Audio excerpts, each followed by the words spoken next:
I used to take the metro to work. Not anymore. The day started out like any other. I woke up at 5 to the sound of my alarm, walked my dog, exercised, showered. You know, usual Tuesday morning stuff. I got to the metro at my usual time, 7:50. Waited in the same spot, with the same people I wait with every day. There were a few faces that had become familiar to me, and we had nodded to one another, or gestured a hello. I was blasting my music loudly, in order to wake me up. I had stayed up later than usual the night before, rewatching Game of Thrones with my boyfriend.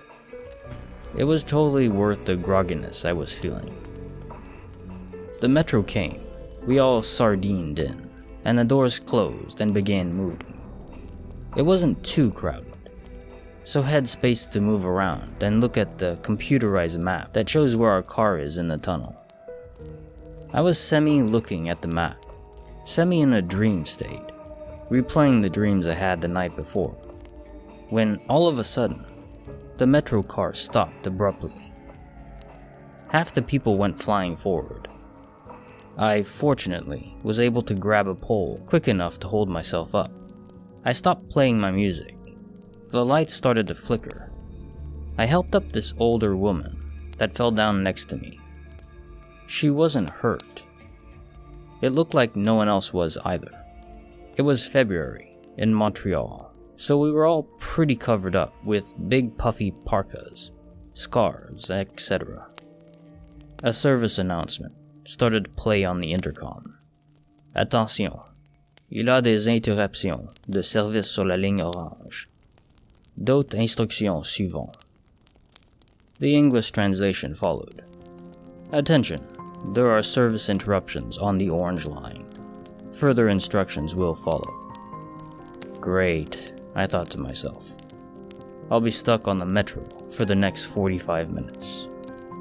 I started playing that old Seinfeld episode in my head where Elaine is going insane in her head while stuck on the subway. I smiled to myself. I love that episode.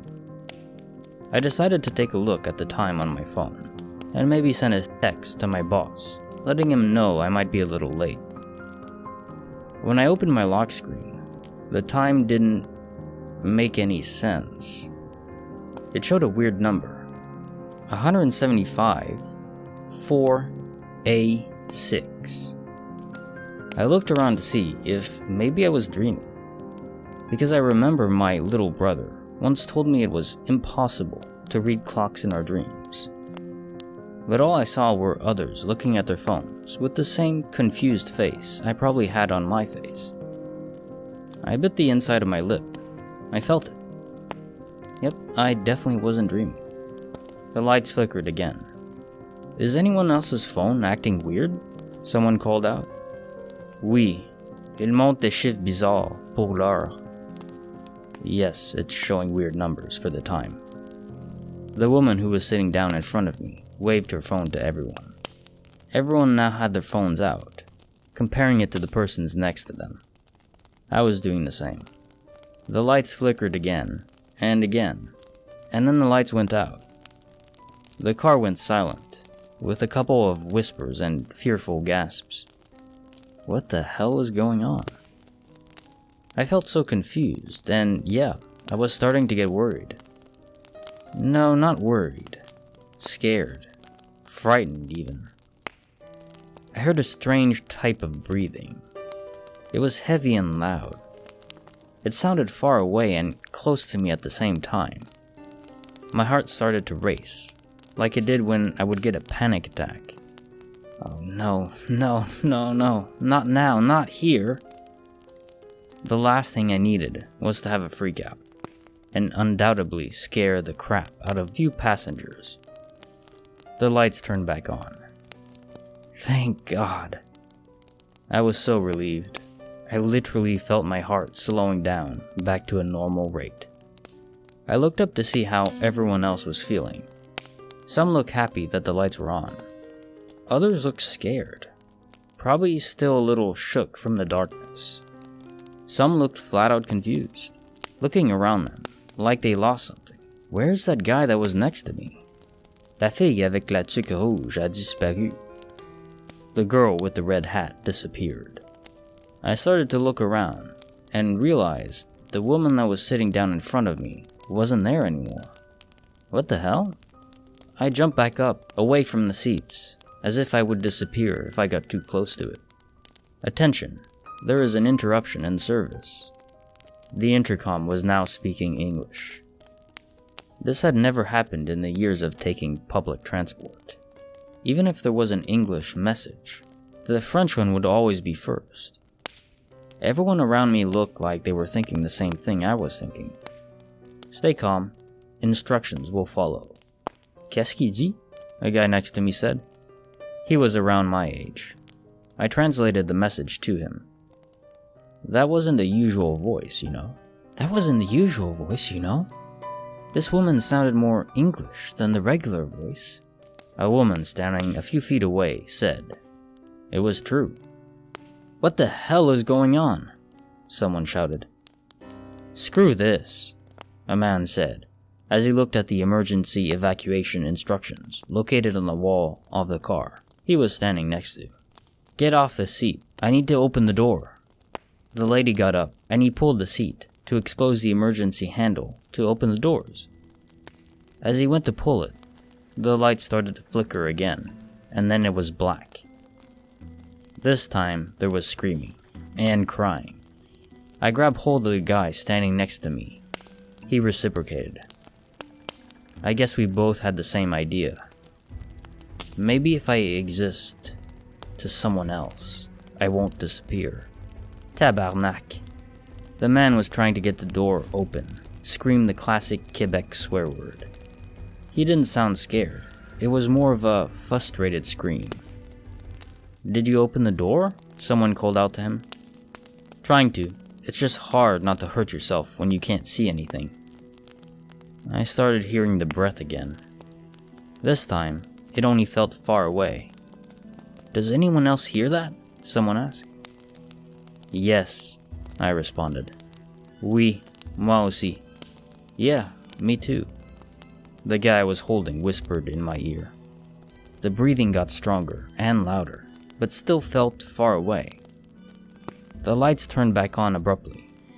As soon as our eyes adjusted, we let go of each other, trying to look as cool and composed as possible. It was obvious there were less people in the car than there were before, and the man that was trying to open the doors was nowhere to be seen. Do you think he was taken because he tried to open the door? Someone asks. I was too busy looking at my phone, praying the time would change to something rational. Who knows, but maybe no one should try to do it again. Attention, il y a une interruption de service. Reste calme. Les instructions suivront. It was the same message said before, only it was in French. Where are the fucking instructions? A man yells out while staring at the intercom. A few other passengers joined in at yelling at the intercom. I decided to try and text someone. I attempted to unlock my phone, but a red box popped up with the symbol of the yellow triangle and an exclamation mark and saying, "Attention, there is an interruption in service. Instructions will follow." What the fuck? I murmured. The guy I now had a very close relationship with looked at my screen. We looked at each other, wishing one of us had an explanation, but knew neither of us did. The lights began to flicker again, and we were in darkness once more. This time, we grabbed onto each other for dear life. I was softly sobbing into his chest, and I heard a couple of short breaths from him. People started screaming, yelling. I felt a few people running up and down the aisle. Others were crying like me.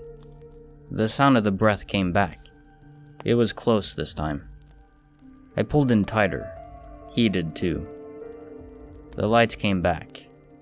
There were less than 20 people in the car, and my companion was gone. I didn't feel him go. I didn't even know his name. I started to cry even harder now. I looked around for I didn't even know what I was looking for. I realized we're all probably going to disappear, sooner or later. We might just be part of the last batch. I started thinking about my family, my friends, my boyfriend, my pets. I kicked the seat. It seemed that was the last bit of energy I had. I was exhausted, defeated. I sat in the chair. I was ready to give up. The metro started moving. Attention, le service va maintenant recommencer. S'il vous plaît, écoutez les instructions suivantes. Rien ne s'est passé. Le métro ne s'est jamais arrêté. Continuez votre journée comme l'habitude. Merci d'avoir choisi le transport en commun. Bonne journée. Attention, service will now recommence. Please listen to the following instructions. Nothing happened. The metro never stopped. Continue with your day as usual. Thank you for choosing public transport. Have a great day. The message was in the usual intercom voice. We all looked at each other, then our phones. It was 7:54 a.m. No time had technically passed, but I felt the tears still on my face. Prochaine station? Next station. I wiped my face and stood up.